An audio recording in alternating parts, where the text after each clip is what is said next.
भाई देख लो, मोदी जी ने कितना बड़ा पवन सिंह के लिए बात बोल दिया है। आप लोग वीडियो में देख सकते हैं, मोदी जी लाइव बोल रहे हैं भाई। के कारण ये सीटें बढ़ी हैं। अरे जो यहाँ दिखता है ना पवन, ये पवन नहीं आंधी है।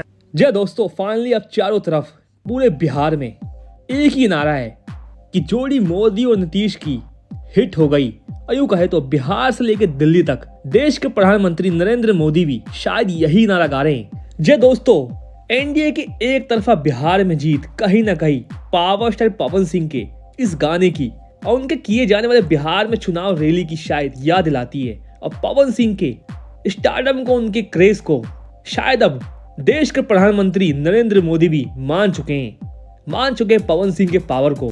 लगभग 50 सीटों पर पवन सिंह ने एनडीए का प्रचार किया, जिसमें से लगभग 40 से 42 सीटें पवन सिंह ने एनडीए के खाते में लाकर जोड़ दिया और नतीजा बिहार में एक तरफा एनडीए की सरकार बन गई।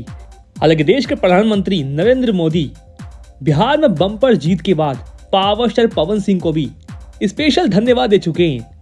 और शायद इस समय बिहार में पवन सिंह बीजेपी के सबसे बड़े स्टार प्रचारक हो चुके हैं।